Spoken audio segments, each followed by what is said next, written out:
This program is brought to you by Hungry Jack's and Bunnings Trade.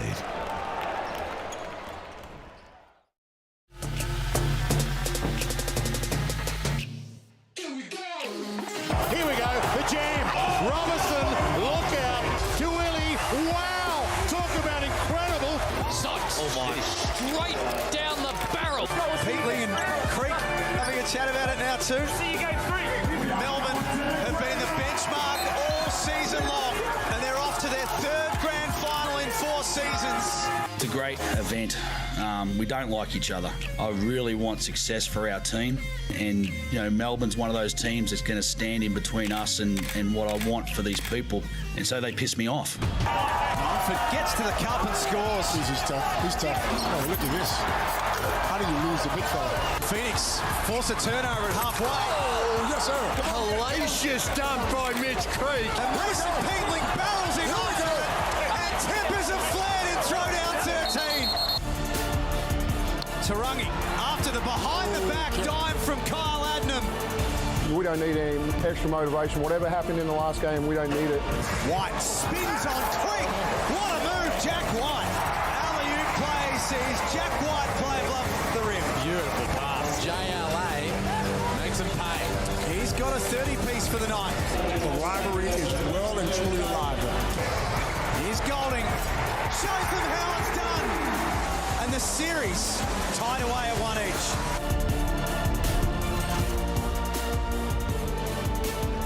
The third meeting between South East Melbourne and Melbourne United this season. Almost a sellout crowd at John Cain Arena. Fans have flocked to see these two teams go head-to-head. This rivalry is fierce. Jack Everin joined in commentary by Andrew Gaze and Shane Heal. We're locked away at 1 apiece between these two teams this season. Yeah, huge game. And they really don't like each other. That's the thing, that you don't have to fabricate it. It's there. They're competing, both top 4 teams, and just so close. Huge game today. It's a big game for the Phoenix, Andrew Gaze. We take a look at their DoorDash starting lineup. DoorDash March Madness, 20% off everything. Use the code MADNESS, especially in light of Tasmania just winning. Another team putting pressure on the final. It is. It's a real deep team that South East Melbourne have put together. Mumford has been a little inconsistent over the past month or so, and I think that he needs to step up if they're going to have a chance in this one. But when you look at their roster, Hammer, there's a lot to like about the pieces that they can put on the floor and the different combinations they can use. Hammer, let's take a look at the matchup of the big men today. Joe Chi and Joe Luala-Chul. In the first game of the season, these are their throwdown averages against each other. Chi took the points in the first game. In the second game, JLA dominated. Yeah, and it really is a great matchup, and different roles a little bit. JLA, he's proven to be one of the best big men in the competition. We know he loves to score 17 points a game, whereas Chi's only averaging 10 points a game. They'll need him to step up, but so much firepower across the board for South East Melbourne, whereas really United are known for their defence, although that didn't happen in their last game against Perth. Another matchup of massive interest today, Drew, will be the matchup of Mitch Creek and Jack White. Creek's numbers in the throwdowns have been outstanding, and Jack White, he's the chief stopper for Melbourne. Well, he is, but you look at that last game they played against Perth, he had the responsibility on Law, and he has 20 and 18. Now, I think that you're right, though. Jack White is so versatile, and I think he's a perfect matchup for someone like Creek, who's these days inside-outside, although recently his 3-ball hasn't been falling as much as it did earlier on the scene. But look at what you can get on the offensive end. The explosion, the instant hops that Jack White brings to the table. He's a force around the basket. He can guard multiple positions, but how he matches up on Creek is going to go a long way to deciding this one. They went down to Perth by 10 on Thursday night, the Melbourne United team, and after the game, Dean Vickerman a little unhappy with some of his men.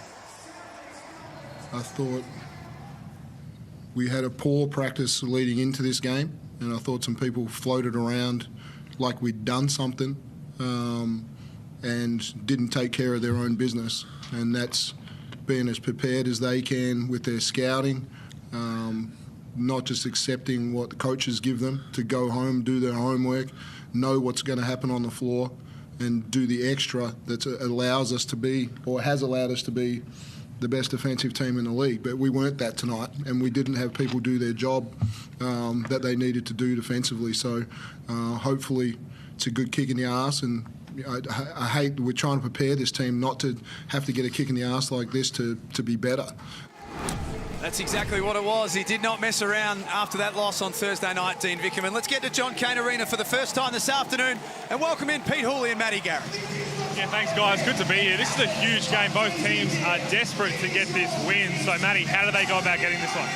I think it's absolutely defense. They both come off losses. It's the throwdown. It's going to be huge.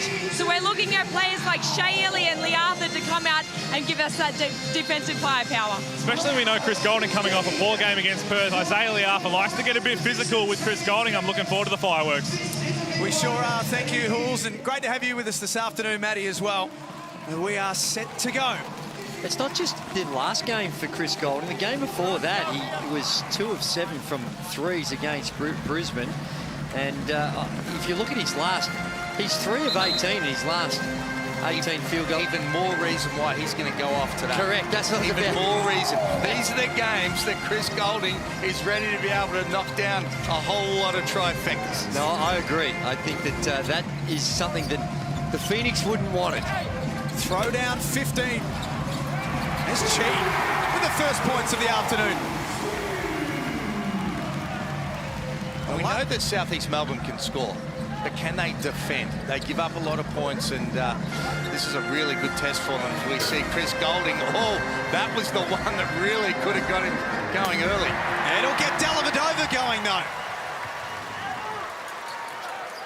Yeah, huge shot. And if you're South East Melbourne, you'd rather see Daly make that first shot than Chris Golding, though. 32% three-point shooter across the season. Rock off the back of the iron. Rebound by Lawala Chul. There's a Garter up ahead. We highlighted that post-game grab of Dean Vickerman from Thursday. Caleb Agata, one of those players who was firmly in the sights of the coach after that loss to Perth. I know he didn't specifically say that, but when you look at the way their substitution patterns and some of the angst that Dean Vickerman has had, Agata, I think, was in the crosshairs of Dean Vickerman because of some breakdowns more so on the defensive end. Certainly Perth were able to exploit them about getting to the rim and penalising the way in which they were trying to help out, and they really punished some of the defensive strategies of Melbourne United. Dellavedova misses that pass off the inbound, and Lee Arthur quickly to the other end scores. Agata. That'll be big for him. That's what we're expecting in this game. High-scoring contest, as opposed to the last game we saw with Illawarra and Tassie. It was a little bit of a slog fest. These two teams want to be able to get up and down, particularly Southeast Melbourne. Got so many different avenues at the basket. People that can get hot from the three-point line. They can go inside. Obviously, Creek is the person they go through most, but this is their problem. Then they score at one end, and there's no defensive transition. They give up a three at the other. Well, that is true. And of all the teams in the competition, Hammer, I think that Melbourne United are the best in that first 8 seconds of an offensive set.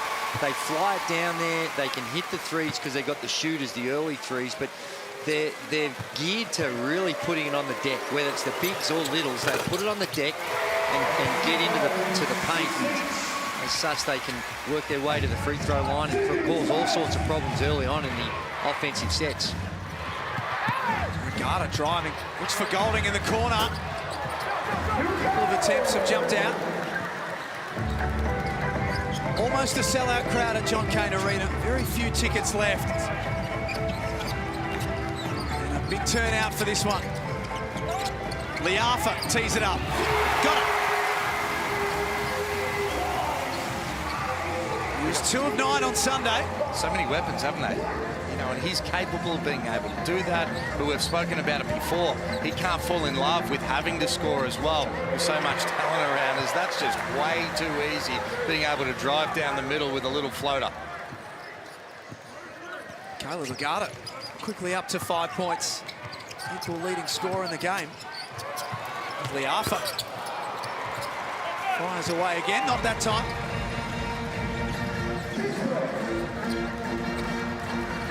Walachul got past Chi, but Chi caught up to him and blocked the shot. That's 5-on-4 at the other end. Liafa again. It's got to be an extra pass. That should have been Mumford in the corner. Now Creek up top pulls the trigger.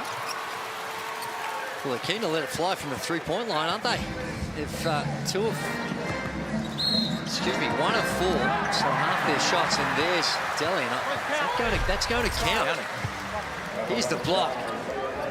Good drive, and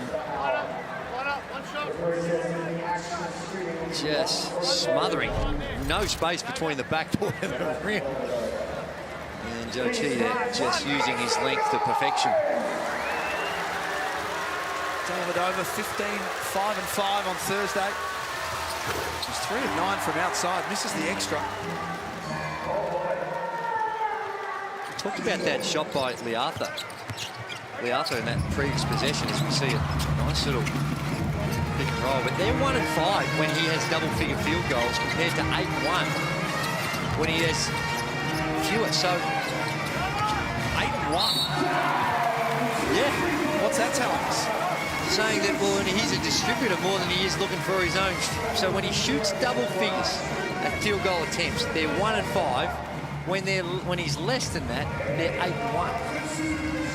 Now, sometimes you just have statistical anomalies, and that's just a quirky little coincidence. But Hammer, do you read much into a stat like that? A little bit. I mean, you have to read into it a little bit, right? I called that last one. He's taken 4 shots already.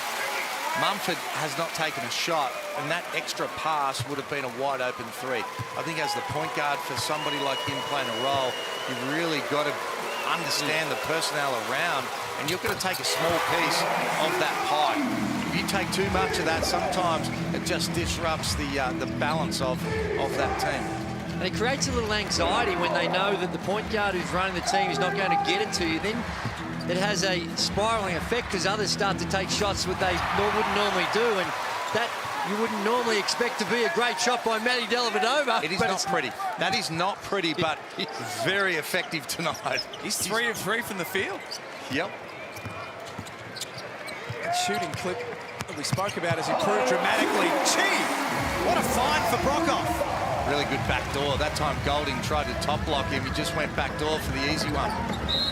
Dellavedova tried to do the same at the other end, and threw it out of bounds. Well, the guard commits the sin of faking a backdoor cut. You never fake a backdoor cut. You always go. And that time faked out Matty Dellavedova. A good start by Agata offensively, at the very least. Both teams going to their benches. Cam Glidden in for his first minutes for South East Melbourne. Shea Ely, one of the leading contenders, 6th man of the year and defensive player of the year, in for his first minutes. Creek turns around and fires away. Phoenix lead it by 2. Midway through this opening term. Xavier Munford. There's Chi down the lane. That's just poor defensive transition. The big fella just waltzes down the middle, completely unattended, and stuffs it in with the 2 hands. That's a breakdown, and Dean Vickerman sees what's happening and straight away calls a timeout, wants to have a chat about it. See there, we had the 2 guys. Joe Walachul stopping the ball. He's on Mumford. No one takes his man. And Chi jumps into your screen with a nice 2-hand stuff. But there was just no communication. He overcommitted to the ball. He needed to start. Golding needs to be able to get up and stop the progression of the ball. He would have been able to get back to his own. Here's Melbourne coach Dean Vickerman.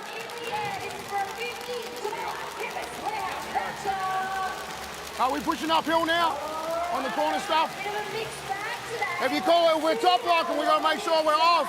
All right, otherwise we're pushing uphill. Hey, all our ball screen right now, Whitey's had to show too much on every one of his. Keep climbing into the body. Make sure his path is shorter to get back. All right, that's a good show. Keep fighting over that one, getting back. The separation you call hustle. This one, Delhi, you get it. Yeah, you get it back right now. Silly. Put you in a zipper one right now. Go in Spanish. Go in Spanish here. Well, Spanish he's talking about is what he's going to be doing on his offensive play when they go to... There'll be a middle on ball, or sometimes they run it actually from the sideline, Melbourne United, and they'll screen the screener. So the guy setting the on ball will receive a back screen and try to create something out of that type of action. And a lot of the time it's hard to defend if it's Golding setting that extra pick, because he's the one that sprays out and gets an open look, or the big gets something. 8 points for Dellavedova. Well, it is Golding. Sets the back screen.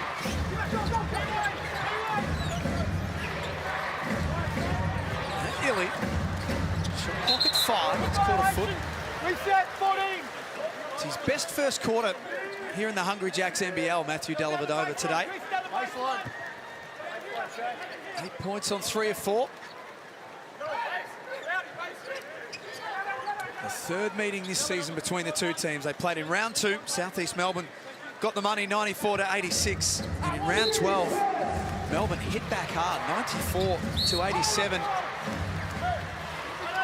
Fouls on Southeast Melbourne. A wild game of runs, round 12. Melbourne put on 30 in the fourth quarter to seal the game, but either side of half-time, Southeast Melbourne scored 27-2. Trick. In what was the best part of 7 minutes surrounding half-time. That time for Daly.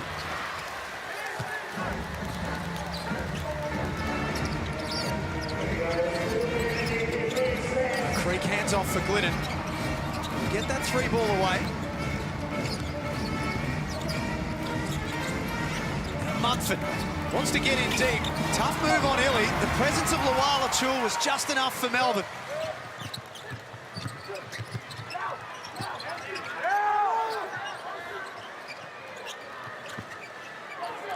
Here's Lawala Chul. Posting up. His pass chopped off. That's why he doesn't pass very often. That was a terrible pass. Big offensive rebound for Chi. No foul called. It's knocked out of bounds. Chi doing a good job. He looks active in this one. He's good up and down. That time he hits the O boards and takes advantage. You saw Golding trying to box him out. And Chi might be a little lucky that it's remaining with Phoenix. Looked like Chi might have just hit that one. I reckon Daly got in there for a piece of that. Golding asking for the same thing. Chi comes out of the game. 3 offensive boards already. Here's Brandon Ashley. With his first minutes of the throwdown. And 1 for Creek. Gee, White didn't do a whole lot wrong there. He slides his feet. Take a look at this. Here he is. Now, I guess they're calling it with the hand, I suppose, but he did as good as you could expect. That's just a tough move. Mitch Creek, and that's what makes him tough as well. He can use that right hand so well for a lefty. Second foul for Jack White, so that matchup we highlighted, that's now a problem for Dean Vickerman. And that's a good take from Creek as well. Really test Jack White out, who really is a terrific defender, so tough and long. He's got the athleticism, but he's smart to go with it as well. And that hurts United, him going out at this stage of the game early. Well, coming off giving up 97 points against the Perth Wildcats a few days ago, they certainly haven't rectified their defensive problems in this one. Nice knockdown from Illy. 36% three-point shooter this season. Brings it back to 4 the difference.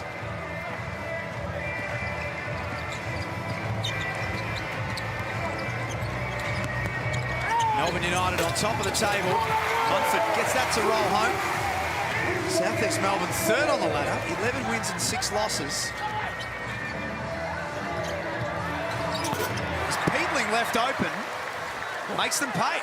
Well, they're on 5. 5 of 8 now from the 3-point line. Points are going to count for Munford. Starting to get a little bit more aggressive now off the dribble. Munford as well. He says, well, you're going to take a seat for all that good work. Doesn't matter, you back cut. Yes, yeah. Simon Mitchell does have a challenge. When you look at the makeup of his guard rotations, he's got them all that are worthy of minutes, and trying to play them all is tough. And Kyle Adnam averaging the 19 minutes. That's why I thought sometimes you want a lot of depth, but there can be an overkill as well. I thought it was too much them having both Kyle Adnam and Isaiah Liafa both sign increased contracts as well, knowing that you're going to bring an American point guard in. You've also got Glidden. It's a lot of players you're going to try and play, and Adnam playing 19 minutes a game. He averages 10 points in that period at good percentages as well. It's just not enough. Simon Mitchell has been trying to get the officials' attention for about 15 seconds. Wants to challenge this call. He felt like Mitch Creek went straight up. Yes, straight up. We play centre. We please challenge the Just reminding him why he was challenging it, but these officials aren't going to make the decisions. My understanding, Hammer, it's the people in the review. Do I need to go and have a word with these? Well, we'll just have a look and see what happens here. That's a foul. It did look like he jumped forward. That's a foul right there. His hands were straight up, but it was on the body. He's jumping forward, and that's a bad challenge. He's not going to win this challenge. Nope. Now, maybe from the angle where Simon Mitchell was, it didn't see what we're But why have that challenge in the first quarter? Well, I guess he figures that maybe with Creek just trying to protect him with the fouls. It was his first foul. I know, but just for the long term of the game, that's the only thing I can think of. Because you're right, it just seemed... There will be times in the last quarter where saying Simon Mitchell would like to have that back if he's not successful. Coach's challenge is unsuccessful. The call on the floor is confirmed. Foul is on 55 black. We have 2 shots. They will be charged with their timeout and lose their coach's challenge. Well, that's another thing. They lose that timeout, which is also potentially a big penalty. In that first half. Yeah. And no need for us to go next door just yet. I think the door's locked. Did they lock it? I just heard what you said. Okay. Well, I like when the fact that Drew goes and eats all their lollies. They know when Hammer's here that they just might cop a little tap on the window, on the snoz, just a flick on the nose, just a little. Not sure you got that right. Cut it out.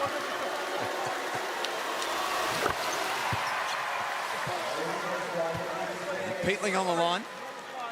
The last 2 minutes we can review.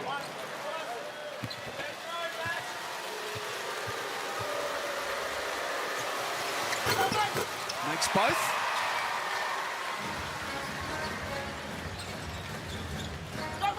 Phoenix lead by 3. Kyle Adnam into the game. Long pass for Brockhoff. Here's Ariel Hookporty with the rebound. The German next star who gets better and better every time we see him, Hammer. Certainly does. And that's the depth of this Melbourne United team as well. We talk about that with Southeast Melbourne. Really good find off the penetration, drive and dish. Agata again.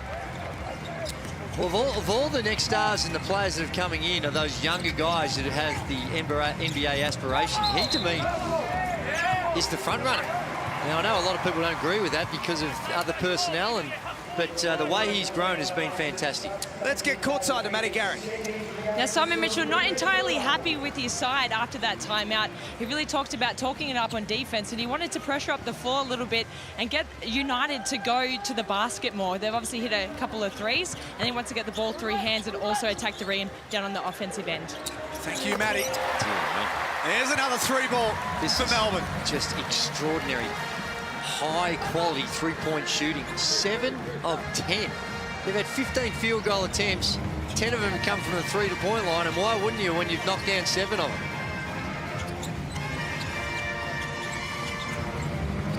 Fourth in the competition, three-point shooting this season, Melbourne. It's working for them so far. Creek at the other end. That's big. Huge shot. We spoke about the fact they hadn't been really shooting the 3-ball that well. Up to 10 points now in this quarter. Huge. 10 points in the opening term for the Phoenix #1 man. Agata misses. Ariel Hookporty shuts the lid on it. That was with some sort of authority as well with the left hand. Tarangi's lost the ball, but Newley touched that last. This is just great timing. How to get up there with a left hand, time it, and throw it straight back in. Athleticism.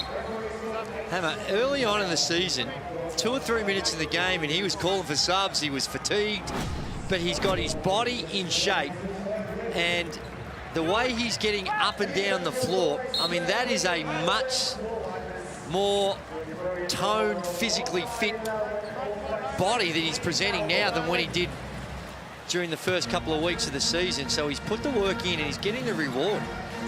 Melbourne are going to get the ball back here. That was an 8-second violation against the Phoenix. Chance to expand on this 2-point lead. Nearly lost it. That's caught a leg on the way out. It'll be a South East Melbourne ball. What we haven't seen all season, well, not in any sort of meaningful time, and there we see it straight off Illy's hip, is where they play Hook Porty and JLA together. Now, you've got to stretch your imagination of how you can deal with that on the defensive end and some of the mismatches we've created. But given that JLA, he can spread the floor, he can, you know, he can put the ball on the floor as well and create shots off the bounce. That would be something different. And you look internationally now, the way the trends are going, look what the Cleveland Cavaliers are doing. They go with all their 7-footers. It's not something that hasn't been in vogue a lot recently, but could be a different problem they can present.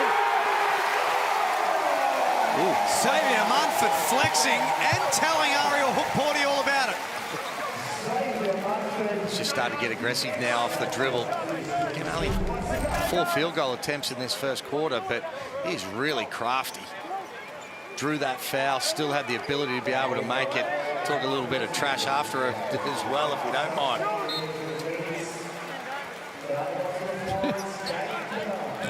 His last 3 games, he's only averaging 8.5 points a game, Xavier Munford.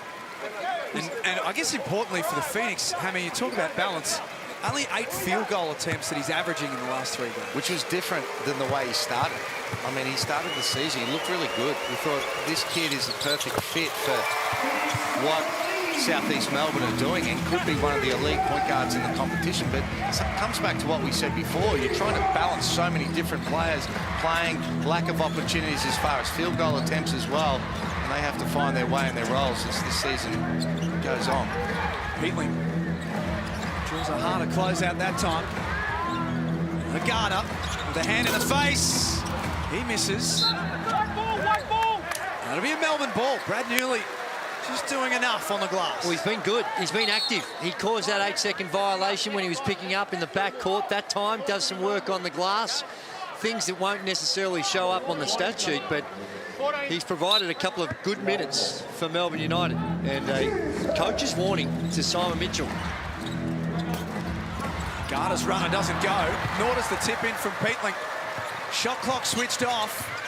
Last possession of the quarter with the Phoenix. Munford has 7 points, guarded by Hook Porty. Throws it out of bounds. We've got ourselves a serious game and a serious atmosphere at John Cain Arena. It's 30-29 after 1 on Sunday Hoops.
Throwdown 15 is off to a hot start at John Cain Arena. South East Melbourne leading 30-29 after one. Melbourne United in particular shooting the basketball beautifully. 7 made threes in the opening term. It's got them away to a good start. These two 1-1 on the season so far. Has all the makings of being another big one today. And the winner of our Kmart Fam Cam for today, Victoria Murphy. This is Augie. He's 1 year old and loves playing with his Phoenix basketball. Unfortunately for Augie as well, has a tendency to wake up when his family are trying to watch the last 3 minutes of a game too, which is a setback. I reckon It's worth it. I don't, I'm not being critical here, but perhaps give little Augie the size 3, not the size 7 ball, just so he can develop those skills, Hammer. You're getting soft, Drewy. Let's get courtside to Pete Hooley. Guys, listen to Dean Bickerman at quarter time now, and we saw it. He wants to get JLA involved back into the game, run a couple of plays for him. But it was interesting, as soon as that quarter time siren went, he pulled Caleb Agata aside and said, look, you've hit a couple of threes, but don't settle for that. No one's guarding you well. They're really trying to explore in the early on ball and the drag screen. And I tell you what, fellas, in terms of atmosphere, this place is loud. There's boos, there's cheers, there's a bit of everything. I'm seeing a couple of fans have a crack at each other. That's what you want to see from a throwdown. We sure do. Thanks, Hulls. Pete Hooley and Matty Garrett courtside today at John Cain Arena. And Hammer, that's what I'm talking about, JLA, how he can put it to the deck. That's made a pretty tough move look very simple with that nice little spin move in the traffic. Scoreless in the opening quarter. It's not often that we've said that this year. Oh dear. He's quickly trying to rectify that. And that was end-to-end. He took it off the rim. Comes down, a little shake and bake, showed us his point guard skills. Not under any extreme pressure, but I think Simon Mitchell will be too happy to see that straight away. Joe Chi looks like he's getting ready to check in. Creek into the lane. It's a little wild. The 59 in the opening quarter was our highest first quarter scoring combined for the season. It was. Pinot called for a foul. And Drewy spoke about that before with Melbourne United. They get a stop. They got it up in transition by passing it. Quick ball movement. Follow it up for the offensive board. Looked like a good block there. That's good hands by Dane Pinot. Chris Golding, I know he's a superstar, but there's certain times when it starts to get in your head, and in the first quarter for the 3rd straight game, he's scoreless. He's having a quiet period at the moment. Had 8 points on Thursday, 6 last week against Brisbane. If he goes 3 in a row scoring less than 10, it'll be the first time since November 2012 that's happened for Chris Golding. Well, Copes is a big advocate for him not running, well, for Melbourne United not running enough plays for him. It's 2 more for Tarangi. I don't know what you've seen, Hammer, whether you see that. I've been on that train for the last 3 years. With Copes. But it's a balance as well, right? Yeah. I mean, they've got a lot of talent, but at stages, you still want to get your best player touches. Try and get them opportunities, because the thing about Golding is that he's not just a great scorer, he's become a really good passer. He demands so much attention that he can bring other people into the game because of that attention. Nice move from Chi. That's beautiful by Chi. He read it well. And we saw Luala Chuli just bite on this enough. Just give him enough space, and then just too much to the middle. Opened up that right hand lane. You see from that angle there, he's jumping off to where, if that handoff was going to be where he needed to be the help, and as such, it opened up that driving lane to the right side, and a pretty big gap and an easy driving lane for Joe Chi. Joe Chi, who's been good, really good in this one. As Chris Golding checks back in. 9 points, 5 rebounds. And a perfect 3 of 3 from the field. And 3 of 3 from the free throw line. Well, we showed his matchup. He's had good games against United before, so he's brought that confidence that he can do it again. Another big matchup against a guy of similar sort of size. Not there's that many around his size, but he's really got the points so far in this game. And he got a piece of that one too. Second in the competition, just blocks per game. He's having a big presence so far. Here he is down low. With the left hand, doesn't get it to go. And Golding, scoreless so far in this one from 2 field goal attempts. That's newly involved, and he travels.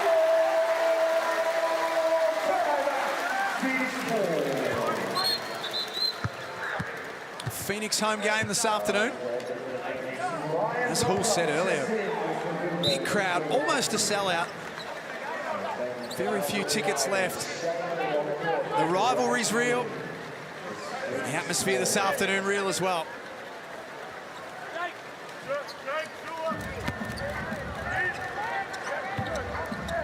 The fans of both these teams, they know that they're a legitimate chance to win a championship this year. Again for Melbourne United and for South East Melbourne, trying to get that first championship. It's just so close.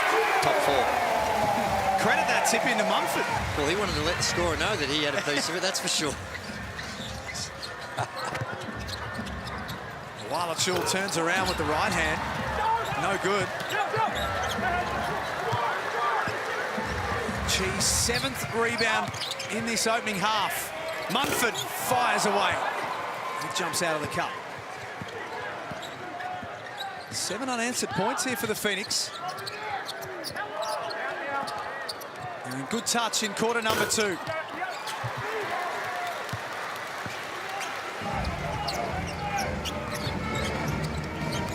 Creek guarded by White, who has 2 fouls. Helped in. That was last touched by the Phoenix.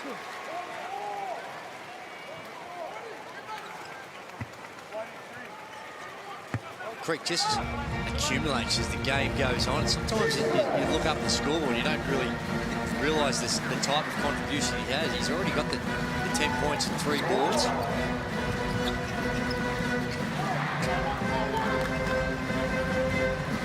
Shot clock at 7. Here's Illy. Drives. Chi got another one. And that's where, as a guard, he knew that he could beat the man in front of him, Mumford, but he wasn't looking at the next layers after that because Chi is standing there ready to throw that thing out. Well, he's already got 3 blocks, and that is good help defense. When you saw JLA right in the corner, wide open, would have got himself a wide open shot.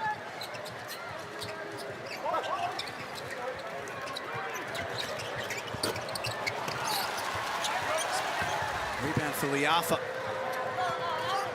It was a fast start, a high-scoring first quarter. His second term has slowed a little. Both teams starting to work each other out. That one's not going to count from Creek. 3 of 8 for his 10 points so far.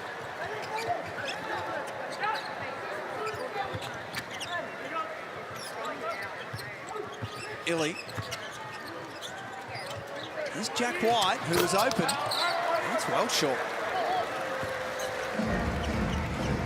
7 of 15 from deep Melbourne.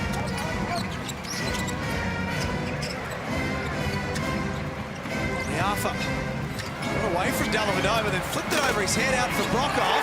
It drops. That was a really good pass. Simple play. And look at him. He hasn't had a good time of it from the 3-point line, only shooting it at 25% on the season. But he's made up for it in a lot of other areas. In fact, he's the leading rebounder on this team. Is that right? Yes. My goodness. So he's certainly contributing a whole bunch of other ways, but there's a wide open, and you could see why Chris Golding had to tag. A little half show there, and that opened it up. And Liafa there, as you were talking about earlier, Hammer, that making that extra pass, that time he did it well. And hey, just coming out of this one. Just coming out of this one. Most likely post up, okay? Shakes high, or shakes up, sorry, for Joe. Get our work in early, okay? Get him outside, 3/4 that. Don't let him catch, okay? Get Jack out, 1 out like that. Yeah, just got 2. Get him on his 3rd. Don't tempt fate on that one. Hey, that last 2 possessions, great find on that one. I like that tempo when we slide down, get side to side, make it defend. Okay, come down, look for something early, not on. Everything's live still, but be patient, wait sunshine, next time down. Too big for Joe. Phoenix lead by 6. They've scored the last 10 points in the game. Here's Jack White. Picked up a couple of early fouls. And you can hear Simon Mitchell in that last time out talking to Mitch Creek when he's got Jack White on him with those 2 fouls. You saw he settled for that little step back 3. And that's where he wants him, just to put some heat on the rim, attack. If it's not on, then hopefully that there's a collapse and you can kick out for a shot. But just settle for that 3 and trying to get that, pick up that extra foul on White. Nice move from Dellavedova. Gets free throws. Both teams coming off losses. Melbourne had won 5 in a row before going down to Perth on Thursday night at John Cain Arena. The Phoenix had won 3 in a row prior to losing last weekend to Illawarra.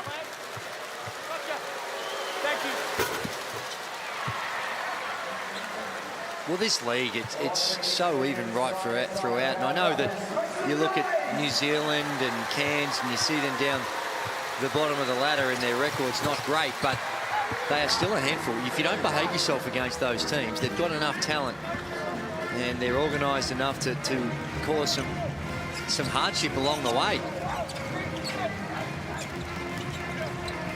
Phoenix lead this quarter by 3. Porty knocks it out of play. What would be the biggest concern for Dean Vickerman right now, Hannah? Well, he wouldn't be happy about giving up the points that he did against Perth. We heard that in the press conference, and that's what I like about Dean Vickerman, is he keeps his players accountable, he challenges them, still gives them confidence, but he's got his system. It's been proven to be successful, and everyone has to be able to buy in to do it. And, you know, the thing for him is these messages along the way, you look back and say that was good for us to be able to have that, because then you make change, you improve, and then it's who gets the most momentum going into the playoffs, and that's what he'll be after with his squad. Matthew Dellavedova has been super aggressive on the offensive end. He's now up to 12 points, but they've found a little toy that they can play with, that little middle on-ball screen, and they're going to it quite regularly. Creek muscles in on Hook Porty. That's twice. It was Chi before that took advantage of Hook Porty on the defensive end. Equal leading scorer in the game now, alongside Dellavedova with 12, and that's 2 more for Della. There it is again, Drew. The thing that we love about it is they continue to go to the well. This was his game. Yeah. He was and is a great pick-and-roll player. Not always to score because he's a pass-first point guard, but he also shows that he can get it done when it counts as well. Back to 4 the difference. Liafa up top.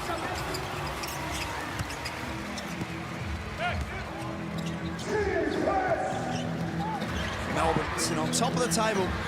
13-5 on the season. It's Golding. Oh, they've counted it. He's going to get that to count. Points count. Black 4. Hit. That was NBA. That continuation. Well, it was a long last step, so there's the foul. He's picked it up, and you know what? I think it's right. I think it's a correct call. Just seemed a little awkward. But he definitely picked it up. Yeah. Just that he had his 2 steps afterwards, so it seemed prolonged, but definitely the right call. Well, it's all coming from the penetration right now, and it's been Matthew Dellavedova, and if they continue to play that drops with Delly, then that little, now he's got that little floater going. You get that run up to it, he's hard to stop.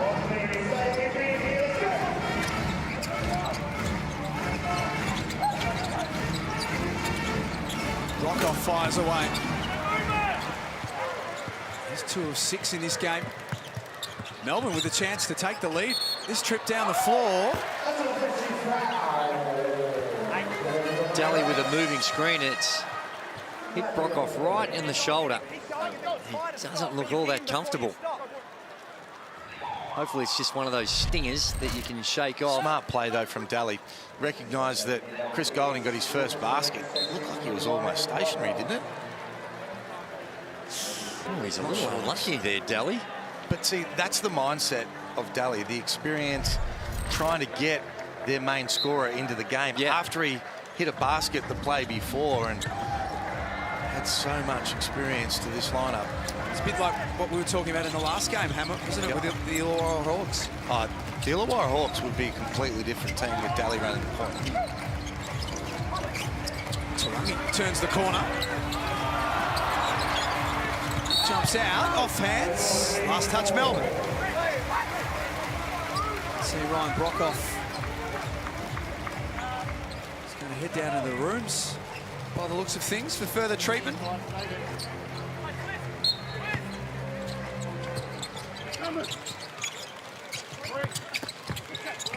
Creek, beautiful pass.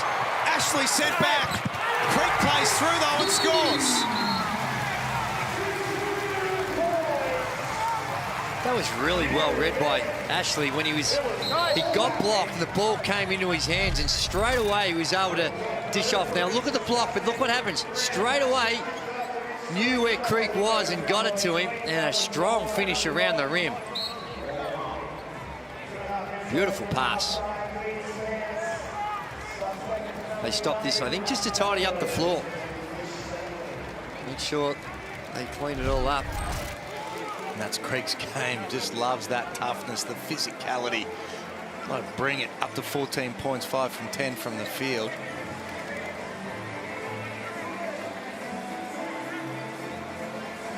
Simon Mitchell, Southeast Melbourne coach, took this group to the semi-finals last season against Melbourne United. In a game that he's since spoken about, said that they went back and watched it. They acknowledged that they had their chances in game 3 of that semi-final, Hammer, and let it slip. It's been burning them ever since. But that's how you learn as a young club. You get the opportunity to be able to get back to the playoffs. You learn from some of the failures and setbacks that you've had before to become better. Well, they made the adjustment. You saw they were really high on the on-ball screen. So the defender on the on-ball screen was really high, but they didn't force him to the screen. And that time, Daly just stays on the left, and with the Ashley so high, just no help, and was able to get there, and the help comes late. Well, and then having Chris Golding on that strong side, there's no way they can help off the wing as well. So it creates that driving lane now for Daly, and that's what we're talking about, just that vet smarts of understanding where he's driving to and why, and what the purpose of each possession is about. He's going straight up. I think it's just a good athletic play. To 15 points. Game's leading scorer. Super efficient as well. 5 of 7 from the field, 2 of 3 from the three-point line. Couple of boards, only has the 1 assist. But I think that's the point, isn't it? They're not coming to him so he can create the assist. So he's reading it well and going, okay, well, I'll get my floater, I'll get it away, I'll score. And then the next phase, they come, they try and take that away, and that's how he brings other people into the game. Earlier today, if you missed the first game of the day on Sunday Hoops, it was the Tasmania Jack Jumpers getting the job done over the Illawarra Hawks. It was a bit of a hard attack towards the end for the Jack Jumpers, but they found a way. 81-77, the final score.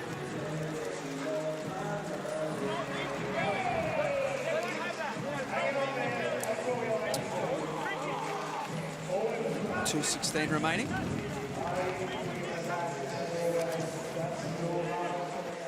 There's Peter Boll in the crowd this afternoon, Australian middle distance runner. What a star. He was. He captivated a nation at the Olympics. Unfortunately, in the final, wasn't able to. But what he was able to do throughout was fantastic. And a basketball fan and a basketball player when he was growing up. Is that right? Yes, indeed. He would have been pretty good. Outrun a lot of people. Endurance was not so much of a problem. Very few tickets available at John Cain Arena this afternoon.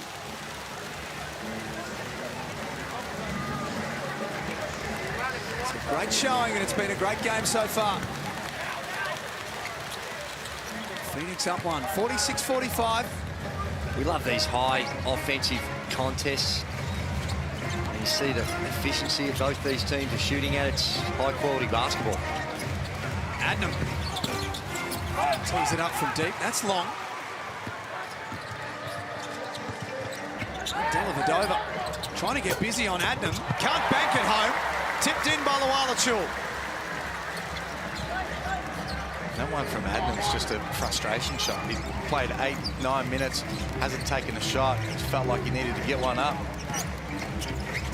Melbourne back in front by 1.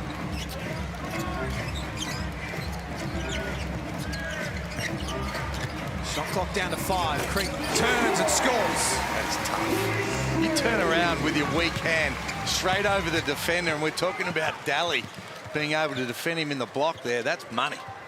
16 points on 6 of 11. As we close in on half-time for Mitch Creek.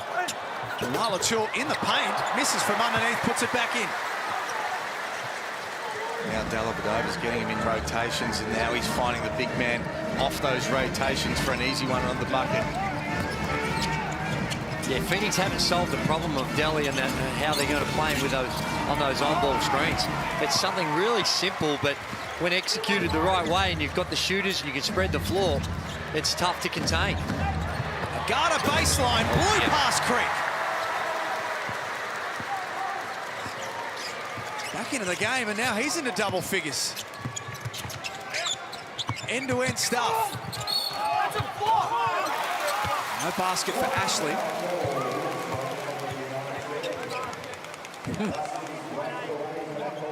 Boomer's teammates. That wasn't the conversation last time, mate. No, when he tomahawked on him. Gee, Delhi didn't do a whole lot wrong. Didn't. Delhi probably just thanking Mitch Creek for not putting him on a poster again. Eviscerating him at the rim. What would you like me to do? Let's go. What's he calling in round 2? So don't call a block then. Okay, all right, no problem. Let's go. Let's do it. JLO looks a little proppy as he walks off.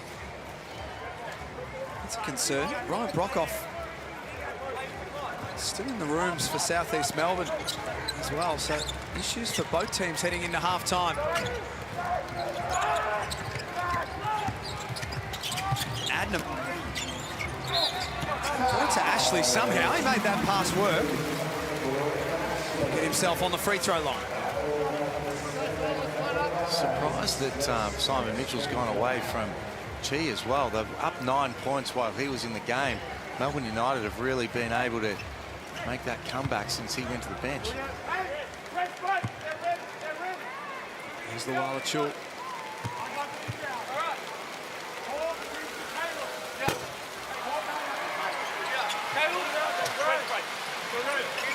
No Dave Barlow for Melbourne this afternoon, still out with a foot issue.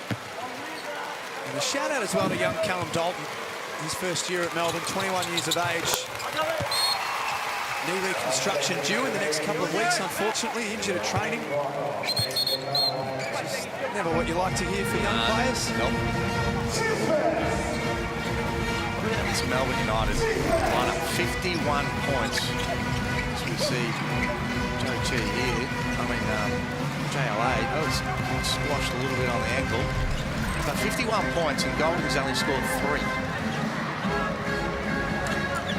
Melbourne will lead at half-time. Question is, by what margin?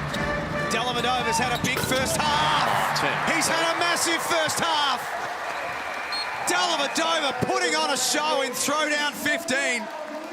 Melbourne lead 54-49. Delhi's got 19 on 6 of 9. Well, he's been super confident, 3 or 4 from the three-point line. That time they make the adjustment. They've tried a whole bunch of things. That time they went to a just straight switch it, which is not unusual when you're down the last couple of seconds, but he looks him in the eye and still good enough to stick it and give his team a nice little 5-point lead at the halftime break. They were down at quarter time. They win the quarter as we get down to Pete Hooley. Well, I'm with Mitch Creek. Mitch, we expect a battle when these two teams play. What did you like? What didn't you like about that first half? I like we kept Joe semi-quiet. He did a good job of drawing a couple kind of easy ones on us, but we did a good job for the most part. I don't like how we're kind of playing with Delhi right now. Pushed him weak. We weren't on our assignments. We got out of it. We were still in weak.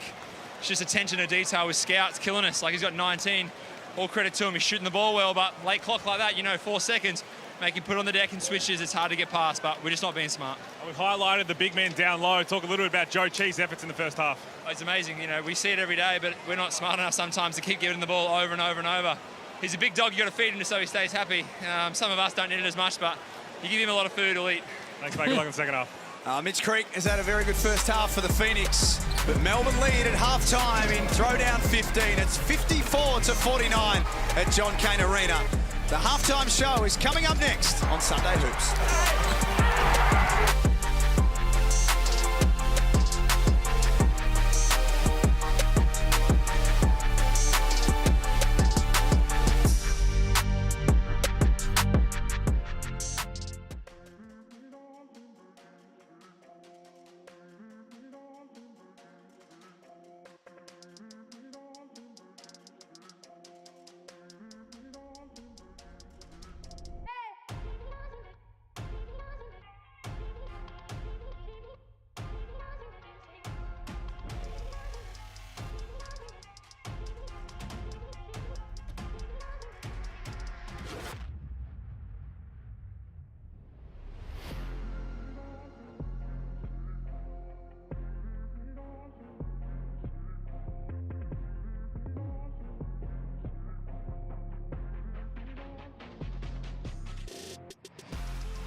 Great to have your company for Throwdown 15 here in the Hungry Jacks NBL. It's half-time and Melbourne lead 54-49. They won that second quarter 26-19 and have got a big number on the board at the half.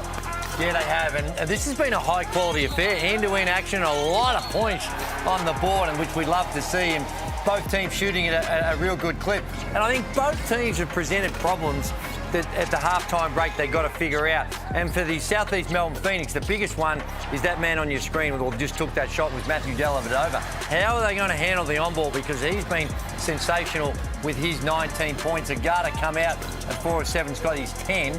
And down the other end of the floor, the big fella, Joe Chi, he's got the 11 points, and then Creek with 16. They've been carrying a lot of the load for the Phoenix. So this is a real good one. Bench points have been a bit of an issue so far in this game for the Phoenix. Hammer, where did it fall apart for them as we take a look at some of the game stats from the half so far?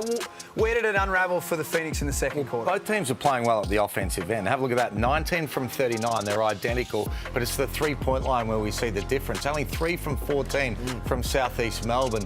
And Melbourne United are feeling it right now. So it's who's going to be able to step up at the defensive end and find some solutions to what they did wrong in that first half. Southeast Melbourne aren't a great defensive team, so they have to make some adjustments, giving up 19 points to Daly, who only averages 10, and he's got 19 at the half and doing it at a really big clip. The danger for them is they start taking him out of his scoring. He starts finding other people. Joe Cheese had a really good first half for the Phoenix. Let's take a look at his game so far. We highlighted the match-up between he and Luala-Chul pre-game today. And he's been great. He's been really aggressive, looking really confident. We spoke about the fact he'd only played 11 minutes, but they're up 9 points. There was a real change in their fortunes when he went off the court. And I thought that's when Daly took over. So they're going to have to prioritise him in the second half, continue to feed him, as Mitch Creek said, because he's getting the results. Yeah, I'm surprised he only played the 11 minutes because when he was out there, he was really good. He had the 8 boards as well. You look at the numbers between the two. We knew this matchup was going to have a big bearing on the outcome, and both of them got the 8 boards, doing some good work. The blocks going in the favour of Chi, and then 9 and 11 between the two of them. Of course, Chi's done them a little bit more efficiently. Matthew Dellavedova, the leading scorer in the game. You mentioned he only averages 10 points a game across the season, Hammer. He's got 19 at half-time. He's been unstoppable. He's looking really good. And we spoke about the fact this is his history of being able to use a pick and roll. Sure, he's made 3 out of 4 from the three-point line, but his bread and butter is about getting into the paint. They've taken away his ability to be able to make passes to other people, so he's read it. Little snake dribble there, really good touch floater because the big guy's in drops, and they have to find some solutions or he will continue to go to the well. We expect they'll make changes, but the danger for me is that's when he'll bring other people into the game because he's a crafty veteran point guard that's been doing this for a long, long time. What needs to change for the Phoenix in the third quarter? Well, I think efficiently, if they can get some better looks from the three-point line where we saw that they're not going great, 3 of 14. And I think the first team that can really lock down on the defensive end is going to have the advantage. The way that offensively it's going at this pace, they're trading, but whoever gets the team that can figure out some of those problems the quickest is going to get the advantage. As we head to the break, you too can play like a pro with thanks to Bunnings Warehouse, who are giving you the chance to win your very own court at home. You can enter now at win.nbl.com.au/Bunnings. I only worked on shooting, which is why that's really all I can do. I had a basketball hoop and a little trampoline. I used to play back there for hours with my brother and get beat up a lot, but it was a lot of fun in the meantime. My dad built one, so I had a little bit of like a half court going on, and that made my life the best, so I could never complain as a kid. That was kind of like our sanctuary, our getaway from everything.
Just about ready to go for the second half in Throwdown 15 at John Cain Arena. Melbourne leading 54-49 as we check in with Pete Hooley. He joined expected to be able to come out there and continue to play. It is on his shooting arm, so make sure we keep an eye on that. And big Joe Luala-Chul took a knee to knee. He should be all right. It's interesting. Melbourne United were very slow to come out of the locker room. They were getting up and about, making sure they start this third quarter the right way. Thank you, Halls. So no real major concerns from a Melbourne perspective. Ryan Brockhoff back out there to start that third quarter too. Yeah, they held Phoenix to the 19 points in that second quarter, and they wanted probably 3 or 4 points less is what they'd be looking for, but still it was a big difference from the 30 they gave up in the first quarter. So Melbourne United were able to make some adjustments and got the reward on the scoreboard.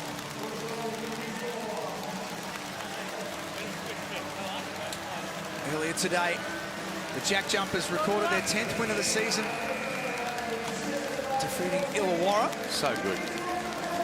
That is such a good story that really needs to be talked about more. I'm not sure whether everybody understands how impressive that is for a team in their first year to be doing what they've done. They've beat Illawarra twice, Sydney and Melbourne. So they're taking some scalps along the way. That's good record. Game against a really motivated team that needed to get that win today in Illawarra and couldn't get it done. It's knocked out of bounds. Last touch by White. Good hands by Mitch Creek. White picked up 2 fouls in the first quarter. Has managed to stay clean since then. Tough job today trying to stop Creek, one of the competition's best players. Mumford starts well. Good read from Mumford. United expect him to curl. He didn't, he popped. Great decision. And if he can get going, that's a big advantage for them. 5 from 7 from the field, 12 points in only 13 minutes. Averaging 14 across the season. The New Jersey native. Shot clock down to 3. Golding. It'll be an offensive foul, and that's going to be White's third. That was an easy one too. It looked like he moved real late, trying to do the right thing. The intent was good to help free up Chris Golding, but just always going to be a little late. As we take a look at the foul, watch Jack White, number 14, just a late trying to slide over and just gets called for the foul. And it happened because he messed up the play. And then he said, forgot. You're supposed to be screening away for Chris Golding, so he's late on it, and then he got called for moving. And you look at Chris Golding, he's like one of those nights. Finally get open, and now they're calling the foul on the screener. Well, we did see a change, Hammer, on that sideline on ball with Matty Dellavedova. They went to a hard show. They hard show on those on balls, so we'll see if that's more effective. Oh, dear. Creek up there for Chi. Great pass. Right exactly where we wanted it to be. And they're having some fun out there. As Creek was talking about feeding the big dog, he's done exactly that. He's just thrown it up. He said, go get that one, big fella. He spoke about his impact in that first half, feeling very, very comfortable with this matchup. And anytime you can get him in rotations, it's tough to be able to stop it because you throw it anywhere around the rim. He's got the size and the timing and the mobility to be able to go get it. Scored the first 6 points of the quarter. Southeast Melbourne. Luala-Chul hemmed it against the baseline. Great D from Brockhoff. Work together with Chi. Here's Creek. Yes! It sat on the rim for what felt like an eternity. Southeast Melbourne have scored the first 9 of the third quarter. And he's having some fun too. Right in front of United's bench. He dropped it. That's great defense. They smother JLA, and then they're off to the races. And here it rattles, tries its hardest to come out, and it goes in. But look at the little defensive slide. He's up and about, smiles all over his face. And why wouldn't you when you're coming out of the halftime break like this?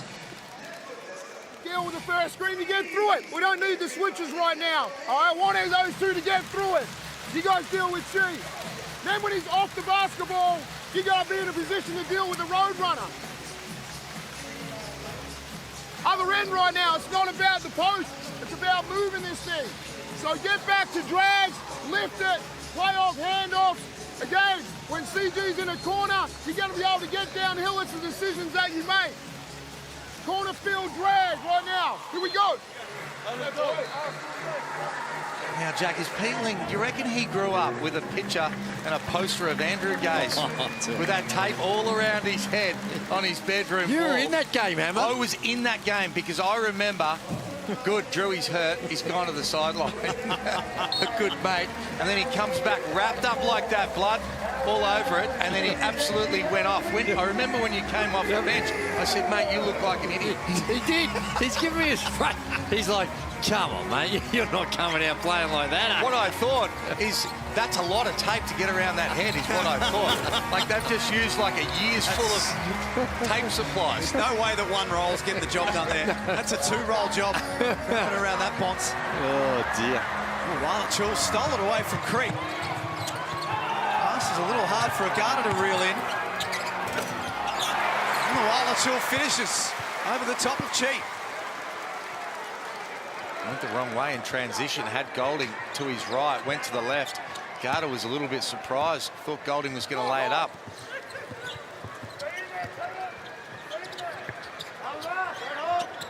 And Chi's turn. Kicks it out to Munford. Offensive rebound, South East Melbourne. Creek behind the back for Liafa. Got it! Creek showing us the full repertoire. In this one, 19 points, and if you don't mind, when you're having fun, the game slows down, and he just, with the nice behind-the-back pass, he's in the lanes, he's seeing it all at both ends of the floor. Agata scores. Great play by Creek. But Agata, he got lost on that last position. He was in a help position, then he went away from that bad closeout. Creek's in that aggressive mind set right now of being able to try and get to the paint, as we see here. Good pass out, up fake, behind the back. Nice basket. Up to 5 assists too for Mitch Creek to go with his 19 points. Yeah, it's when you play with a smile on your face and the game just seems to slow down, come to you easy, you're seeing things all over the floor. And it's a beautiful mindset that you have in those types of moments. Well, and I think for Mitch Creek, he plays that way when he's aggressive. He's making things happen. He doesn't wait for things to come to him. He's getting deflections. He's on the floor. He's dribble driving, getting other people into the game, and it's what makes him such a tough matchup. Liafa stepping back. Back-to-back threes. 64-58. It's been a good quarter for the Phoenix. Out of bounds, they're going to blow it. Well, it is, and they've found the answer on the three-point line. Well, they stunk it up in that first half, and now Liafa goes into double figures. That's 4 players in double figures. It was created by Mumford, though, with that beautiful drive to the middle. Good heads-up play. Now Liafa 4 from 7 from the field. 3 of those are from 3. Well, they only had 4 made threes in the entire first half, and now they're a perfect 3 of 3. Pass underneath. Dellavedova found Wallachul. The foul will be on Chi. That's not a good sign for the Phoenix. No, it's not. He looks like he's in a fair degree of discomfort. Right shoulder. We saw Ryan Brockhoff take a knock in the second quarter. Was out there starting the third term, but doesn't appear as though he's right to go.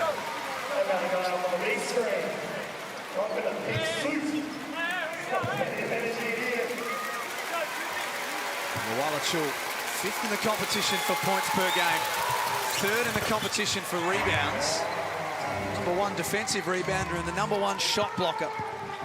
That's a full book.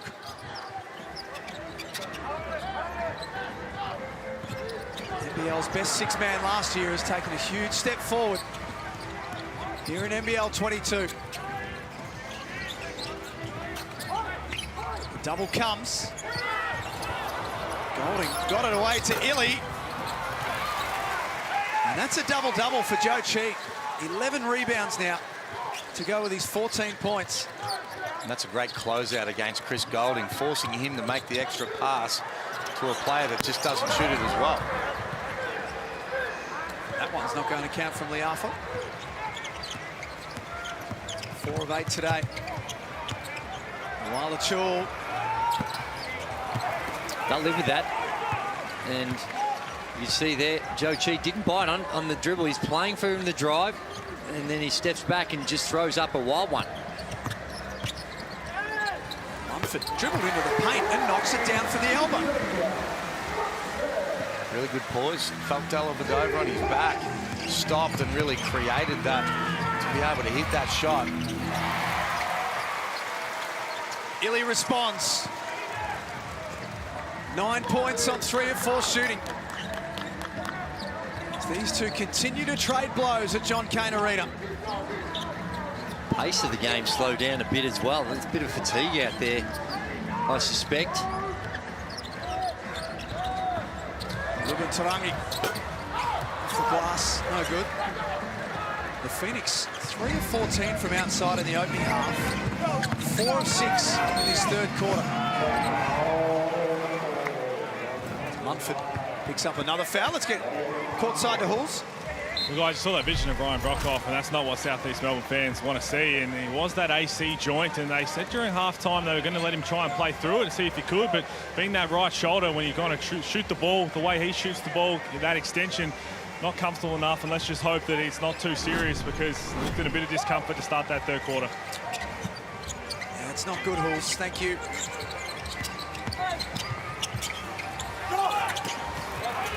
Really short, especially given that we're the best part of 5 weeks away from finals starting.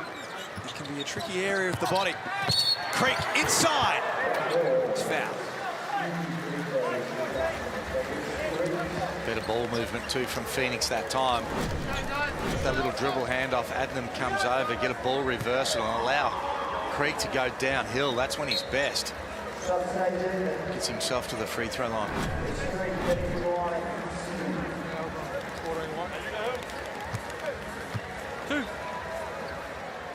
Jack White now has 4. Came straight back into the game and picked up another one. Well, this is what we're talking about a little earlier. We haven't seen a lot of Hook Porty and JLA in the game at the same time. Seeing very little of it throughout the course of the season. And this is going to present some problems, you suspect, on the offensive end with that size. Well, I think, I'm trying to see who the 5th player is, but they definitely don't want to play it if Mitch Creek is the 4-man. I think it's a mismatch, and he is the 4-man, so I think that advantage goes back to Phoenix in that situation. Golding, 3 points. Hasn't been able to get going. Ashley sends Hook Porty to the left. And Creek's been called for a foul, a hold on Wala Chul. South East Melbourne's 4th of the quarter. And that's where you'll have the advantage. With those shots, those second shots can become your best offense when you've got the 2 big fellas in there. Try and get Chris Golding going. You've got a pretty good insurance policy around the rim to hunt down those second shots.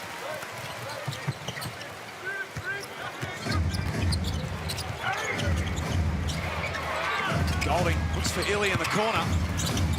He tries baseline and ran into a brick wall and lost the ball.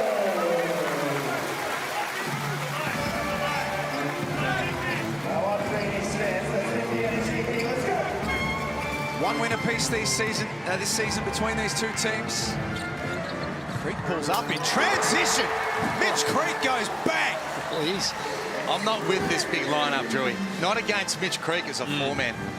Just not enough mobility, and I think they've got enough to be able to front and move and get enough back the other end where they're not going to really get hurt from it. Now, it's hard when Mitch Creek's this confident, just comes down and just walks into a 3-ball.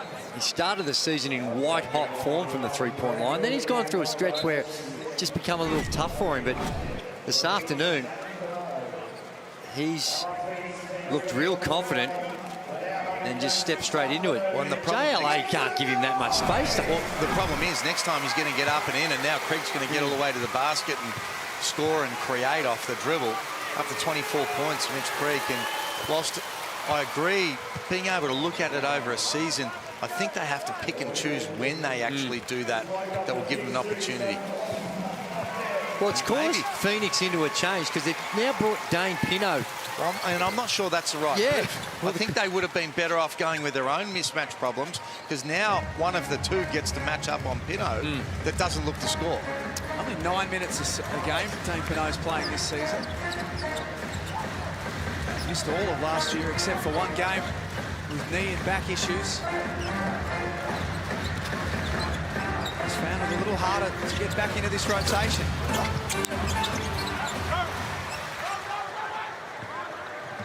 Twelfth rebound for Luala Chul to go with his 12 points. Dellavedova unsuccessful.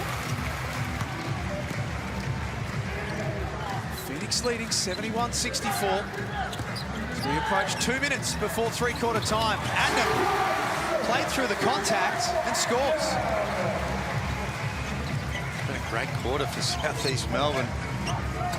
Really got all the momentum over to United now to see what they can actually do to find some solutions. Well, United can't score. Well, he had the 10 points in the quarter. Adnam's pass stolen by Agata, who's fouled. Nice play from the Nigerian. Free throws to come. These stretches, when you don't have Chris Golding firing like he normally does, they can go through these stretches where finding out how you're going to get that balance in the half court and where your scoring options are going to come from. Well, you brought up at the start of the game the struggles that Golding's had over the last period of time. Yes. I jumped straight in to be able to say that means he's ready to be able to go off tonight, but it's been a lean match for him for a period of time. Like right now, he's 1 for 4. He's got 3 points in 23 minutes. He doesn't have an assist. He's got 2 rebounds. What were his stats leading into this game? And he's 0 of 3 from the three-point line. So he was 1 of 11 against the Perth Wildcats. And so he's gone through a real lean stretch, particularly from the three-point line. Adnam blocked by Agata. So what do you do? How do you get him involved? How do you get him feeling good if he's in this sort of funk? The thing that I've said about Chris Golding, where he's evolved in his overall game, is that when he's in actions and when he gets to use on balls and plays and pin downs and flares, he's really difficult to defend, but he brings other people into the game. The fact that he hasn't had many shots also leads to the fact that he hasn't got any assists. So he just hasn't had a whole lot of usage, where I feel like when your best player is down the offensive end, you need to start putting him in some of those actions and giving him a chance to be able to create a little bit of confidence, which will build and stem to the other players as well, particularly in times like this where they simply can't score. The other thing too, Hammer, is you look at their action, and there may be there, and you got to give credit to the defense, but I don't know too many actions they run where he's got the chance of something cheap, where there's an easy back cut, or now you might not get it all the time, but I don't. But you only get that when you're in those actions, and one time you come off, the next time you backdoor, and you're able to use counters and everything else. He's not moving enough and enough of a priority to even go through that sort of system. And right now, like if you're standing in a corner and you're waiting for your shots and you're 1 for 4 or whatever we said he is, there's just not enough chances. And some of that's on him as well. I mean, you might think that this is a criticism of the structure. There's a lot of contributing factors when you're taking into consideration a superstar that's going through a bit of a lean spell. Second in the all-time points scored in throwdown games, Chris Golding. Mitch Creek, the leader with 251. Ashley steps out. Something we don't see a lot of. Well, for good reason.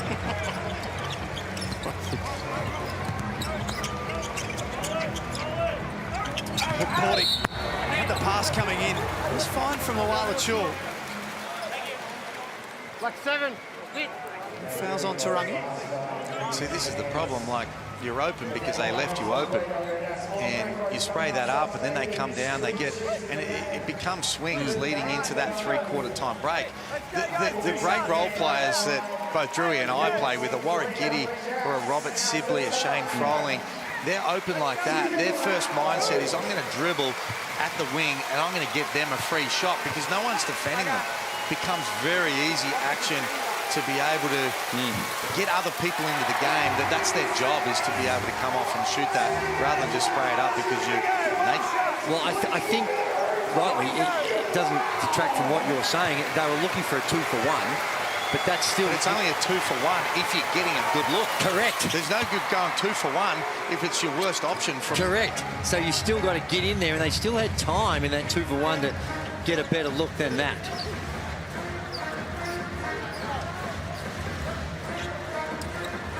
Shot clock, a couple of seconds in front of the game clock. Adnan drops it off for Ashley. Tough to finish. Hook Porty's presence was enough.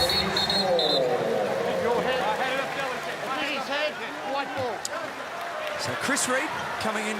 Yep. And overruling Michael Ayler. Good overrule. Good teamwork by the officials. A bit of communication, Drewy. Not ready. Off the head of Kyle Adnan. Falcon. Melbourne force one up to finish the quarter. The Phoenix lead with 1 to go at John Cain Arena. It's 73-66 in the throwdown.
Three-quarter time at John Cain Arena.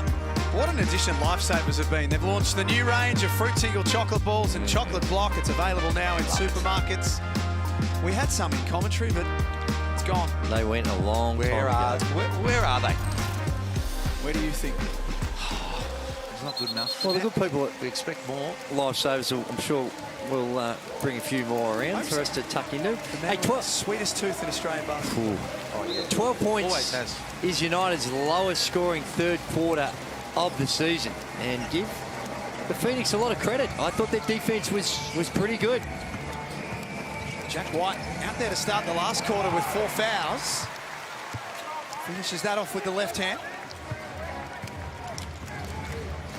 It's not often that we talk about a Melbourne team scoring 12 points in a quarter.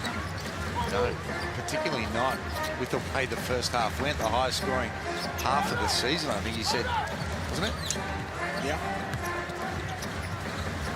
Creek forces it up. He's done that a couple of times with his right hand from the block. That time he got a deep seal in the paint. Just so tough on that weekend.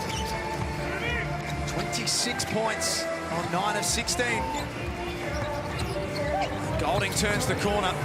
Still searching for a bucket. That could have been nasty.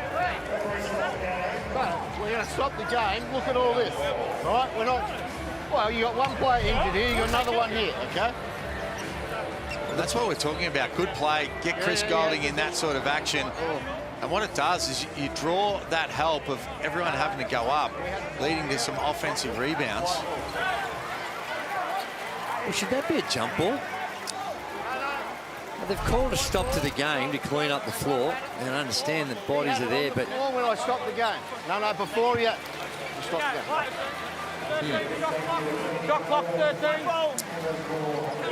So as the officials work this all out, let's get down to Pete Hawley, courtside. Well, guys, firstly, not good news for the Phoenix in terms of Ryan Brockhoff just comes back out of the change rooms in a sling, which is not a good sign at all. But I was listening to Dean Vickerman at three-quarter time, and his main thing, he said, on the defensive end, we have to be better, more physical. We put the challenge out there to Jack White on Mitch Creek. And then offensively, he said, we need to play quicker. Our stops will let us be able to get out and run, and let's just try and flow into offense. Everybody be aggressive and see what we can have. I was down at the Phoenix end. Funny that Pete says Dean Vickerman wants to push the ball. Simon Mitchell had a message to say, get up and in early, because they know that they're going to try to push the ball, get some early scores here. And on offensive ends, they still want to get Mitch Creek the ball. He's obviously out here with 26 points, a lot coming through him. We want to get him up the pick and roll down the middle there. Thank you, Matty. Yeah, it's a good strategy. Mitch Creek is feeling it and want to play through him as much as they possibly can. 75-68. Munford has had a big influence today. It's been his best game in quite some time. Good take from Munford too. Daly was waiting for that middle pick and roll to come. Didn't eventuate. Munford timed it well. All downhill. Aggressive attack. Straight to the hoop.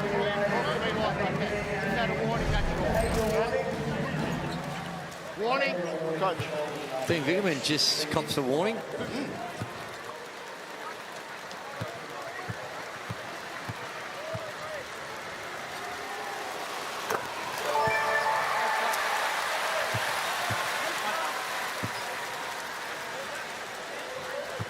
Xavier Munford, first season with the Southeast Melbourne Phoenix.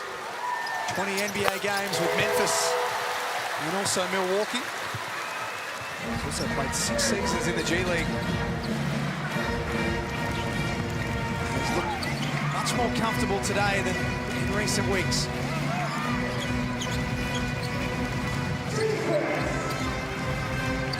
Luana Chul hands off to Dellavedova. It's deep. Southeast Melbourne have done a good job looking after the ball tonight. Only 5 turnovers. And on the flip side of that, Dean Vickerman from a defensive team, as they get another 3, would be saying, we need to be able to force turnovers. We need to disrupt to be able to get down the other end. It's 80-68 in the throwdown.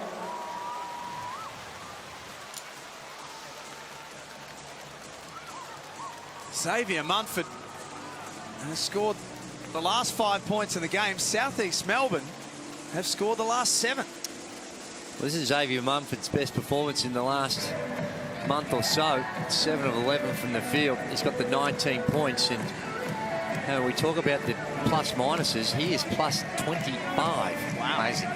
On the night, so he's had a significant impact. And the way in which not only is he creating for himself, but he's causing problems, causing defensive problems, and he's a bigger guard that can get on the glass, and he's been a handful for Southeast Melbourne Phoenix. And what a start it was to the game by Matthew Dellavedova, but since half-time, he's scoreless.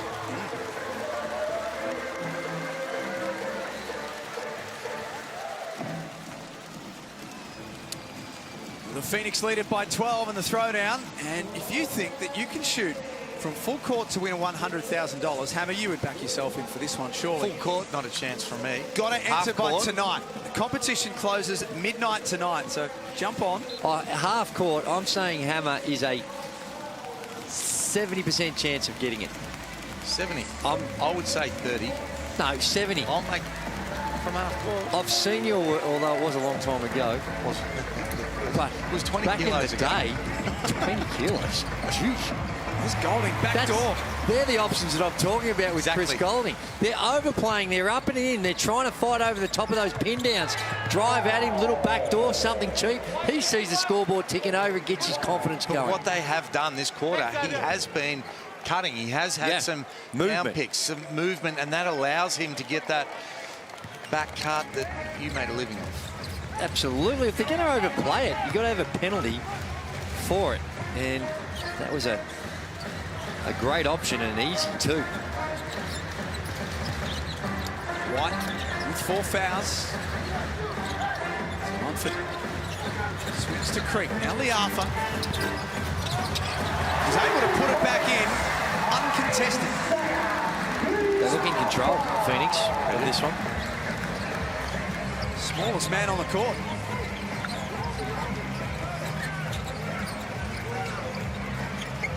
Golding for 3. There it is. A little pin down, but after he'd already got himself a layup, you get that layup, the confidence builds, and now he's going. So they have to go back to him again now, don't they? They have to go back to him again. And when somebody like Chris Golding gets his confidence up, he's made his last 2 now, anything can happen. Just giving the Phoenix something to think about. Creek downhill. This is everything. Well, they're going at White because they know he's got those fouls, but you don't want to do it at the expense of the ball movement, the way in which you've been able to swing the ball from side to side and just go to complete ISOs all the time. Let it come through your natural offensive sets. Timeout call. 82-73 in throwdown 15. Mitch Creek, the leading scorer in the game with 26 points, has 5 rebounds and 5 assists to go with it. He has come to play this afternoon. He certainly has, and the way in which that he's just, as I mentioned earlier on, played with a smile on his face. The way in which he's just looked comfortable out there, never looked anxious about getting his shot going. He saw some go through early on, and then when you see, look at the way the defense just on that play there collapsed on him. He's able to find the open man in transition, gets a lucky break, and then just loving the game, loving the way the Phoenix are playing, and loving the atmosphere. And why wouldn't you when you've got 26 points to your name on a very efficient 9 of 17 from the field? He's also got the 5 rebounds, and if you don't mind, 5 helpers along the way. The thing I like about his game, Peter Siddle there. Is he a Jack Jumpers supporter or a Phoenix supporter or a Melbourne supporter? He used to be a United, wasn't he? United, but was he jump ship? Well, I think in Tassie he's playing down there, so he's got to support the local. I think he spreads the love. No, you don't. No, not at all. What do we make of the crop situation with the? Won't surprise you at all. I like him. A little bit of colour going on. I want to get back to Mitch Creek. I like the way he's built his game. 26 points, as you mentioned, Drewy. Yep. But he's got 5 free throws, 3 threes. Yep. But then he's stuck to what he does best by being able to attack off the dribble. He shoots the ball at such a high percentage because he's so strong. We've seen him in the post as well, finish at a really high percentage. Speaking of crop, it didn't go unnoticed on us that you had a fresh cut for TV today, Drew. No, that's how I like to roll. Gee, lovely touch from the big man. 16 and 11. Just got to his spot. Once he gets to his spot, he knows his length is going to be able to allow him to shoot it. And maybe do a better job of him allowing him to catch it. Oh, my goodness. Uh-oh. Here he comes. This is what happens. It is, and don't underrate what came from that little backdoor cut where you see the scoreboard ticking over and you start to get that confidence. you get a good understanding that the ball can actually fit in the rim because you go through those times. And here he is deep. And again, why are you going underneath? Underneath. You're going to lock and trail that. But this is where, and I like the mix up here on the defensive end, because United need to find solutions. If they don't get stops, they can't win this game, even with Chris Goulding getting going. But if they get stops, they get out to the races, get a couple of cheap points, Goulding keeps going, this is anyone's. Munford, tough jumper. Rebound by Goulding, who's starting to come into this game in the fourth quarter. Here's Illy. Found Goulding, misses. Great find.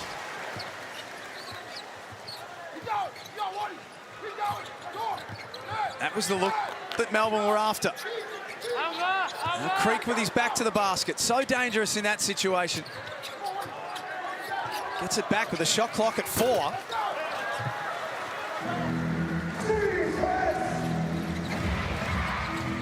Here's a guarder for Melbourne. Has space. That's long. Creek had his pocket picked. Shea Illy was outstanding. Inspirational. And then Goulding, off balance, jumps out. They've had 3 really good looks at it and haven't been able to connect.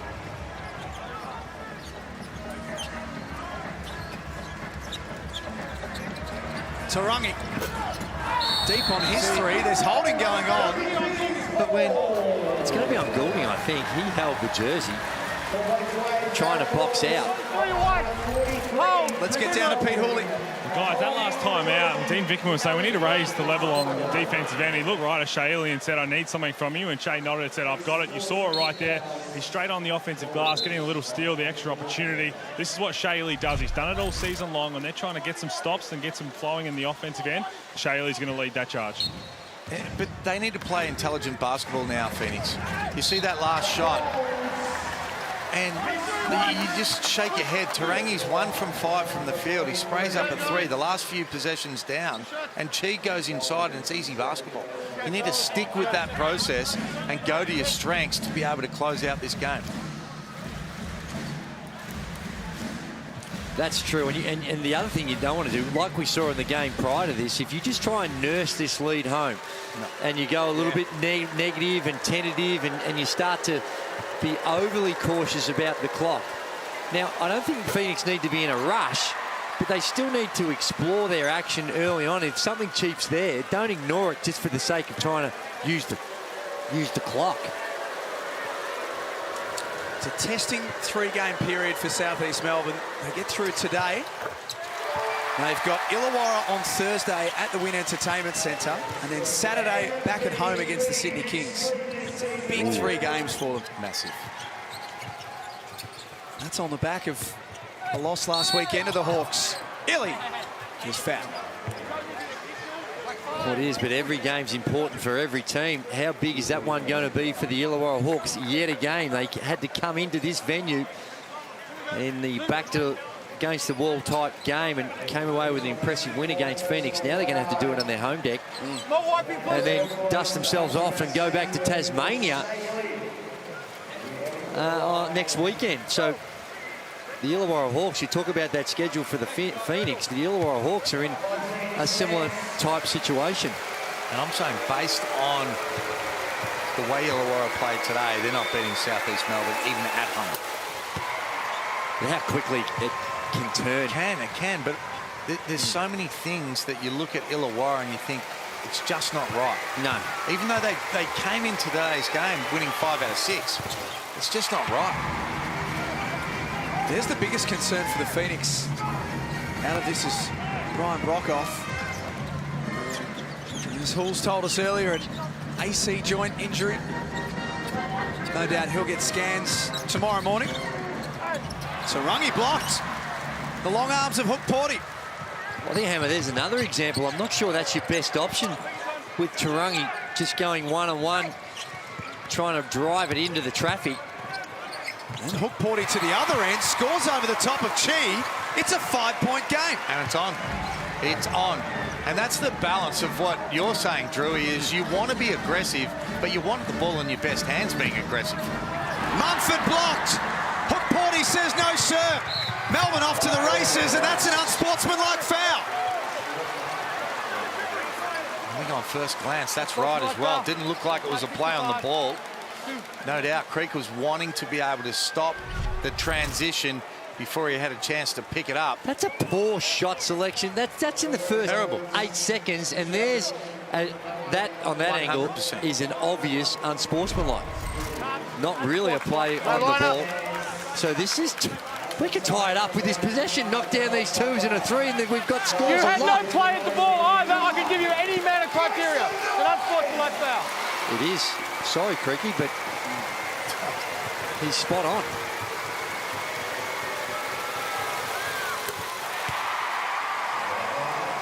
Seven-point lead for the Phoenix at three-quarter time.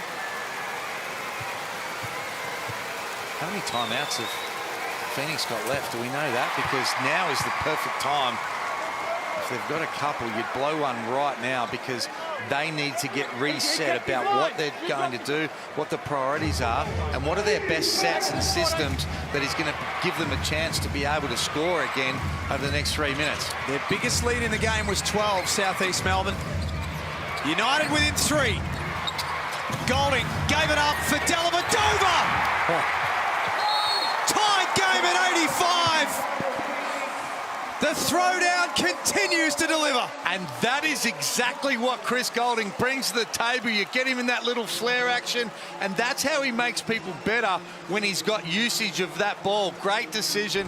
Big knockdown for Daly. First point since halftime. Just a beautifully well-executed play. And I don't mind coming off Daly in that corner. You got to pick your poison. So you see the chase, and then Daly with his first made field goal in the second half after having 19 in the first half. It's a 15-3 run in Melbourne's favour. Play action. Go back to first play.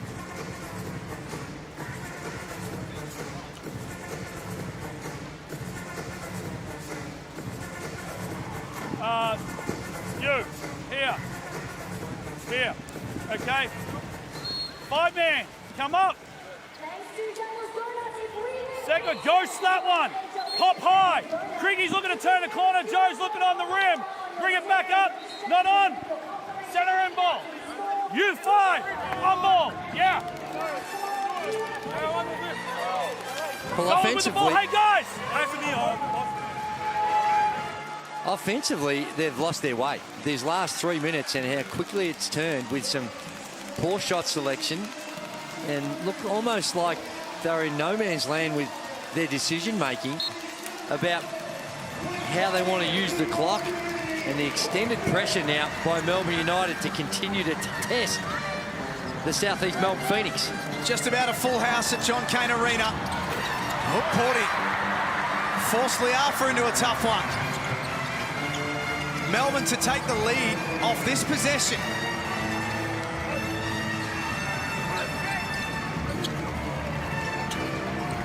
The last 4 minutes have been all United's. Hookporty misses. Golding puts it back in. Melbourne in front. And Chris Golding, 10 points in this last quarter. Gets a sniff and drives it home.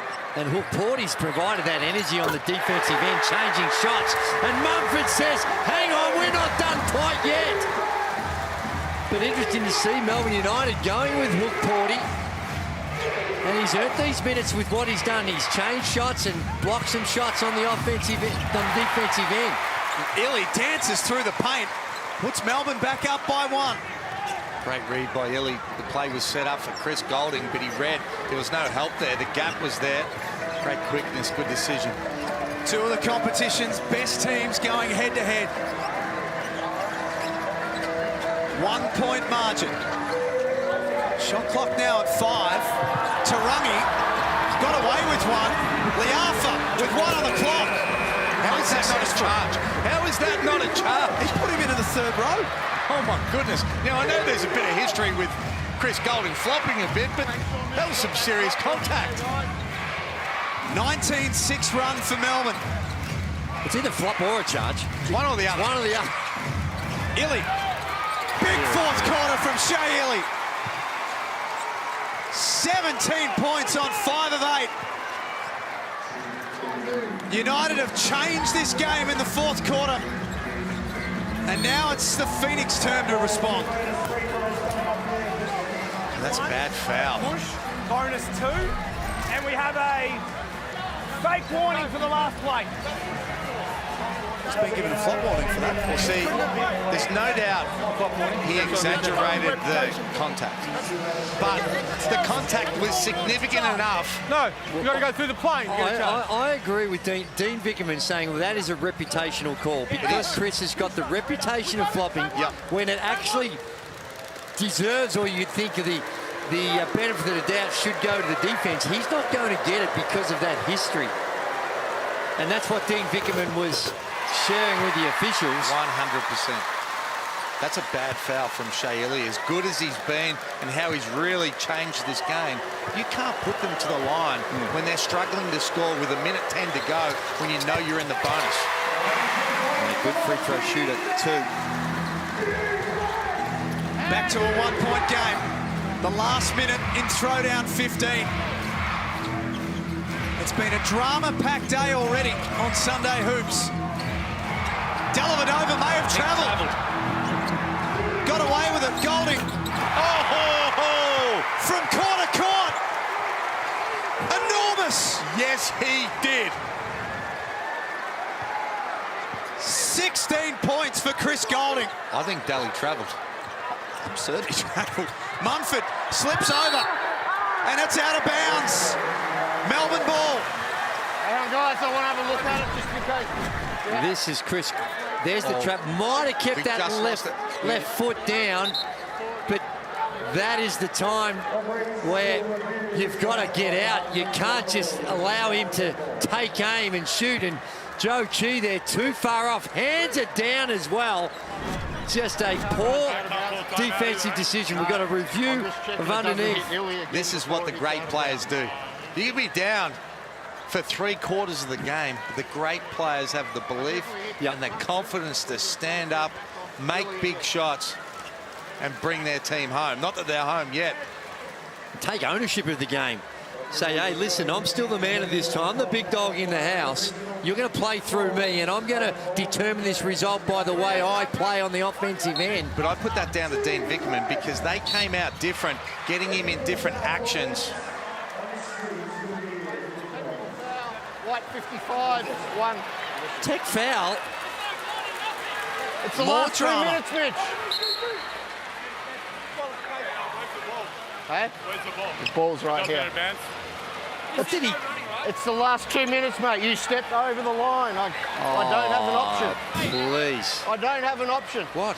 Well, if he's gone, I guess. If he's trying to stop the play by going over the line. Let's have a look.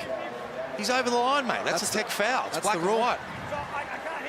But it had no impact on the game. Well, don't step over the line. No, you're right. He shouldn't have done it. You're absolutely correct. Technically, you are 100% correct. But is that really in the spirit of this, of what we're seeing right now? But I think you have to be smarter. I think you have to. Of course you do. No, I agree with you. Next time down, the others say, hey, man, you just might have snuck on the line. But they had no bearing on the game. You're taking out one. I hear what you're saying, Hammer, but there you lose. Is that what we're about? Well, he's already got an unsportsmanlike in the game, so that's the other thing. That's Mitch Creek's day over. And one shot here goes back to That's where I don't agree with a tech foul and an unsportsmanlike foul being an ejection. 2 techs only. Yeah. Particularly with the way the game's changed. That's an old rule that the game's changed now with what's called an unsportsmanlike. Wow. So no harm done except for the fact that you're losing your superstar. You're just a small piece. Your superstar and Who's the leading scorer MVP candidate. Small penalty. He's only got 27, 5 and 5. I hear you, Hammer, but I'm not sure I'm with you that was necessary to call that one. United beat the press. Jack White plays through and draws a foul.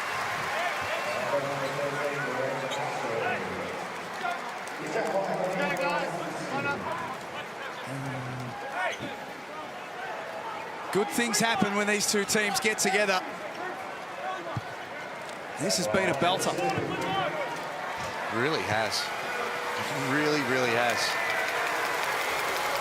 This is what we've got to look forward to down the track in the playoffs. These sort of games, you throw Sydney into the mix, throw Perth in the mix, who are going home now for a massive home stretch.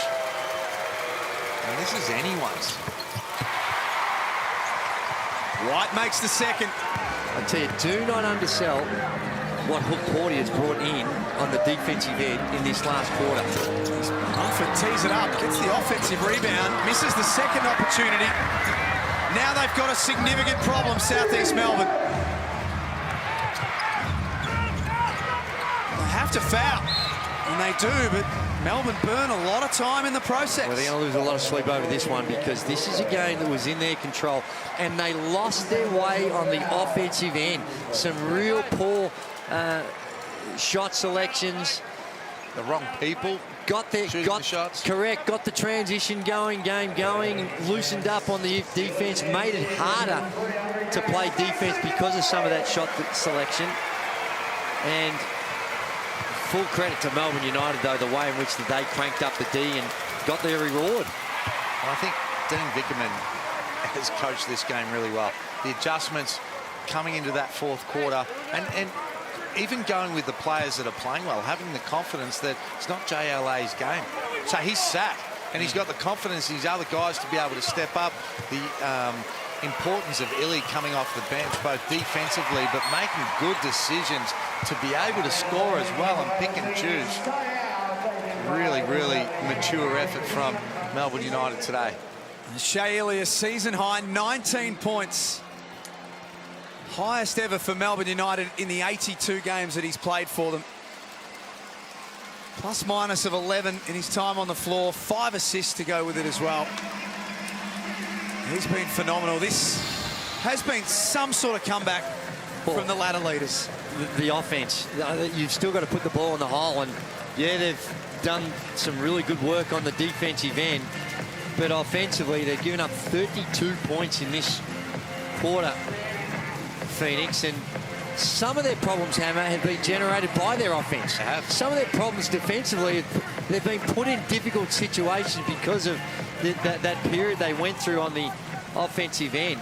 And this is going to be a tough one for Phoenix to swallow with that incredibly, well, they're all tough runs that you've got, but a real tough run of games that lie ahead. Games against Illawarra and Sydney in the next two. For Melbourne, they have a full week to rest. They'll play Adelaide next Sunday at home at John Cain Arena. Don't forget, the rest of the season schedule's been released. NBL.com.au came out late Friday. You can check it out.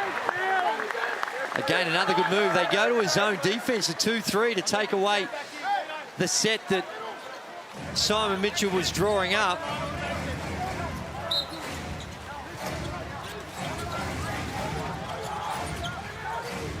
Glidden off the inbound. That doesn't count. That'll take care of things now. Melbourne United go on a 28-8 run to win the game and stay on top of the table. 14th win of the season. This was one where we learnt a whole lot about them. Well, we learnt that they've got some ticker, and in difficult moments they can go to different options. Ariel Hock-Porty comes in for JLA and steps up on the defensive end, and there's our player of the game, Shea Illy. And when you needed some defense and some ball pressure, he provided. But what about the offense? In 22 minutes, he had 19 points, a couple of boards and 5 assists. And I tell you what, the other thing is that Chris Golding, he came up big. The first 3 quarters, not so good.